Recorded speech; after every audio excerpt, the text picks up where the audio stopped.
Definitely. Really. So, Nikki, it will. Go ahead. Go ahead. No, we got the time. We got the time delay thing here. So you're going to post something on your Facebook page, and then I believe Moxie can post a link. Yes, we will, for the address to write letters to. Yep.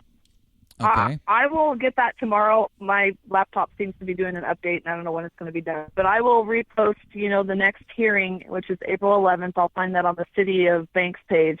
I'll repost that, and Awesome. it'll have the city address, and you can write to them. And it only takes you 10, 15 minutes to write a letter and send it in. You bet. And, every letter counts. They will get letters from Moxie Meeting Promotions, and they will get letters from all the race fans from all across the Northwest, and we will do what we can to back that thing up 100% for you, Nikki. I hope so, because oh my gosh, it's nerve-wracking, that's for sure. This is where the racing community needs to pull together. Absolutely, this is one of those times where write a letter, please. This is just like having a competitor break apart in the pit. Well, and if you're a sponsor of Sunset Speedway, listening to this show, show up at that meeting and talk about why you sponsor that track. Talk about what that track does for your business, and get out there and support it. Business. I mean. Yeah, absolutely. Yep. I mean, those are the people that really need to be there. And even if you're not a sponsor of that racetrack, if you're a sponsor on a race car that visits Sunset Speedway, your business is directly affected by what's going on at Sunset Speedway in the surrounding areas with this annexation. That's a great point. Make your voice heard, because we, like Nikki said, we lose a speedway. We're not just losing an entertainment venue. We're also losing a marketing location for businesses that are sponsors. How many businesses from all over the state? Exactly. I mean, you're going to lose cars. Yep. Because there's a lot of cars that come to my track that won't go to Lebanon and then won't go. They can't travel. They don't have the means. They don't have the money to travel that far. And so, at the end of the day, if this track closes, there goes at least half of the cars. They say, we're going to hang our hat. Right. And that's something we want to prevent as well. It's where we all need to pull together. Yep. Absolutely. Awesome. Absolutely. Nikki, I want to say thanks for calling on the show and talking. I mean, you made some great points that I think people really needed to hear from you. We could talk about it all we want, but, we're just three guys on the radio. But we appreciate thanks for having me on and write letters. Absolutely. Thanks for your time, Nikki. Okay, we'll talk to you guys soon. All righty. Bye-bye. Bye-bye. Bye-bye. You see that right there? That's a race promoter right there. Yeah. Mm-hmm. Nikki, I mean, you look at all the angles that she discussed about why that track's important, and it wasn't just because... And she could have kept going. She could have. I mean, there's so many angles. I mean, it's like any racetrack, and we all have to pull together and help our fellow racetrack. You hear the passion in her. Yes. She's hardcore about that racetrack. That racetrack means a lot to her, like it means a lot to all of us, and Moxie Media included, Moxie's done a stint up there. We're going to be going back this season with the Road to the Iron Giant with the Bobby Morley Memorial. Yep. You're going to be this isn't just going to impact the crew at Banks. This isn't going to just impact Nikki. This isn't going to just the entire racing community. It's the whole thing, because you think about the touring series that stopped there. We're going to be having the Iron Giant series is going to stop there. The Dwarf series right. They stopped there. Well, and like she said, the modified series. Well, and the micro sprints all the way from Deming. I mean, exactly. You're talking about bringing probably the best micro sprints in the country from Deming Speedway up there by the Canadian border down to Sunset to put on a show. And those things, I mean, they're little cars, but they're just wicked. Mm-hmm. I mean, I spent 2 years in a micro sprint, and I'll tell you right now, those things are a workout. I'd love to get behind a wheel. They're cool. Oh. They're cool, but and Sunset is it's such a tight little bull ring for the big cars, but it is perfect for those cars. You're talking like the 4-cylinders and the micro sprints and the dwarf cars. I mean, it puts those guys. When you see a car that small go down the straightaways at Sunset as fast as those cars are going, it's kind of like, and then you realize there's a 12-year-old kid driving it. And you're like, what? Yeah, I mean, it's pretty cool. Exactly, and I've personally fought the UGB, the urban growth boundary, and the annexation process with a piece of property adjacent to my parents' house. What Nikki said is right on point. The emotions, yes, write your letters. If you want to talk about how your favorite, your childhood memories and how it's family time, write those letters, get them in there. If you have valid, business concerns, make your voices heard. I mean, unfortunately... that's what the sentimental stuff will hold a little, but it's the business perspective that the city's going to look at that they're going to listen to more so. When you start talking money, that's when they're going to start listening. Right. And so that's why it's important for the track sponsors and the sponsors on their cars and anybody involved financially or business-wise with the racetrack needs to be at that meeting, and if you can't, you have to write a letter. You have to. Email, whatever it is. And once we get that stuff from Nikki, we will Exactly. share it on Moxie and make sure everybody has it. Banks is a small community, and the way small community dynamics works, I mean, I live in a small community. A lot of stuff like this, you start getting businesses together, you start getting groups together, they're going to stop and they're going to listen. They're going to take notice as to what's going on. It's going to be... It is an uphill battle, but you know what? When we get the race community motivated, we are determined to win, and we all know everyone wins when you go racing. Absolutely. Yep. It's gonna be an uphill battle, and we all really know is. that. But let's get everybody pulled together. And I'm dealing with text message here, trying to get one other caller. I'm going to do that while we go to our final commercial break. We're going to play 2 of our commercials. And we'll be right back in about 2.5 minutes. We'll talk to you in just a couple minutes from the Northwest Dirt News at the Jetstream Walk Massage Studio. Do you wake up in the morning in a slump? Looking for a new career or change of pace? Well, let Northwest Trucking Academy be your source. Dave Stahl and his team of highly experienced instructors will give you the skills you need. Whether you have no idea what the brake pedal is, or you just need a refresher course, Northwest Trucking Academy will give you a customized training program to meet your needs.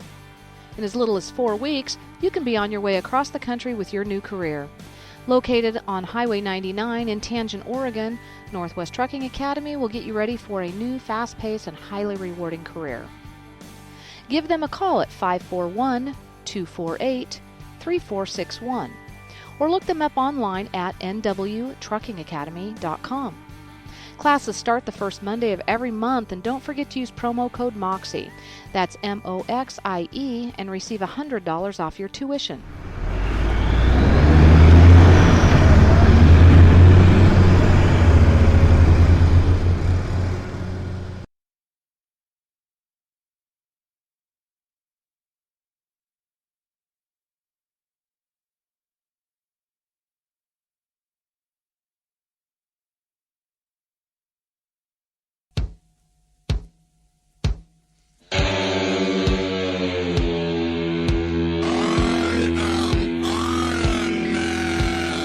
Race fans, are you ready for the biggest, baddest, fastest street stock tour this side of the Mississippi River? The Road to the Iron Giant is coming to a racetrack near you. 8 different tracks that will test the best talent in the West on both dirt and asphalt. Don't miss the kickoff to the 2017 series on April 29th at the Bobby Morley Memorial at Sunset Speedway. On May 20th, we prepare for the war at the southern border at Southern Oregon Speedway in White City. Hold on to your lug nuts, race fans. June 3rd, the Street Stocks take on the Sportsman Division of Madras Speedway. If that wasn't exciting enough, they're going to do it all again on June 10th in round number 2, the Street Stocks versus Sportsmen at River City Speedway in St. Helens. June 24th, we head to Cottage Grove Speedway to honor the memory of racing legend Mark Howard at the 11th Annual Mark Howard Memorial Wallbanger Cup in a 52-lap, $1,026 to win feature event.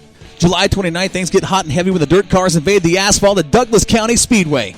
August 26th, a tidal wave of action hits Coos Bay Speedway as the best of the best battle at the beach. September 3rd wraps up the action as the series championship gets settled at the 2nd Annual Iron Giant Championship night at Willamette Speedway in Lebanon. One driver walks away with the Iron Giant trophy and the title of Iron Man. We'll sell you the whole seat, but you'll only need the edge.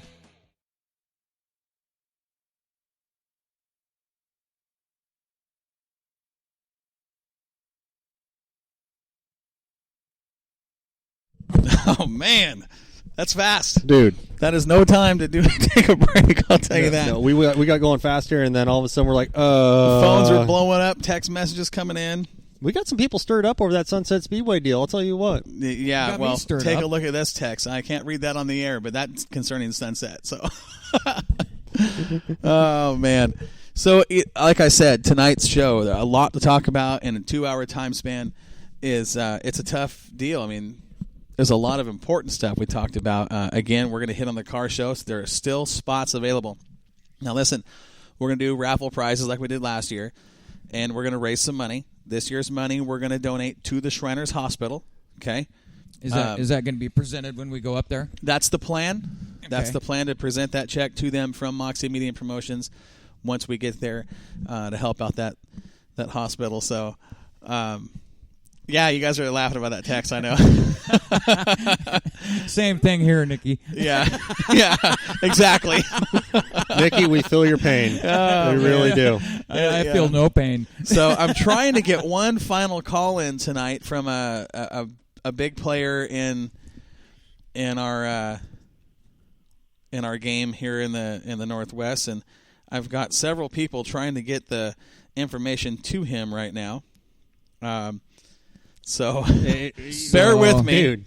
I think your fingers are going to have blisters on them. Heat burns. You're just blowing your phone. I've never seen you type this with this many fingers. It's crazy. So, that's man. Oh, man. Going back to the whole sunset thing, I mean, I think that was probably the most important topic we talked about tonight. I mean, it's concerning the racing world, and the points that Nikki made were just, I mean. Yeah, it's right up there, but I think Shriners has to be at the top. Shriners is there, and it's cool to raise money and help out for the kids. I know that all of us here at Moxie, it's a pretty cool deal. We did last year at the Shriners race at Willamette Speedway. We raised a couple $1,000 for them, and actually, I will tell you, with the trophy that we raised money for last year, that trophy that went for $3,000. I know I mentioned this on the last show, but the racing community, with just Moxie Media involved, along with Buzz and Pam and the Tangent Mafia, raised $8,500 for the local Shriners to donate to the hospital. Wow. Do you realize that we were the highest fundraisers for all the Shriners at that Once branch? Again, when the racing community pulls together, we do anything. We do anything, and we will win. Yes. We take care of those kids up there in the Shriners Hospital. Buzz and Pam Mitchell, they do an amazing job, but it's just the power of the racing community. When we put our heads together, I mean, we might be crafty on some cars, but we apply that to other avenues, and man, we just rock. We do. I'll tell you what, I was pretty proud of that whole money we raised last year for the Shriners and helping, Buzz Mitchell and Pam Mitchell and the whole Tangent Mafia, because they do a lot to raise money for the local Shriners Club. And we actually went to a meeting, and I know that you probably heard on the last show when you listened, but it was a very small meeting. There was some drivers in attendance. Sandy and I attended, along with Bryson James, Jeff Hansen, Tom Yak. Buzz and his wife were there, along with Buzz's mom. She's 82 years old and probably whip any one of us in this room. She's a spunky little thing, but it was a cool deal. No wonder Buzz is such a well-behaved young man. You get alone with Buzz at the racetrack and talk about how well-behaved he is. Oh, man. We've got a call coming in right now. This call, I thought, was very, very important to us. And I really tried to get this guy in the air earlier, but we're going to welcome to the show Mr. Dan Dybel. Dan, how are you? Hey, I'm good.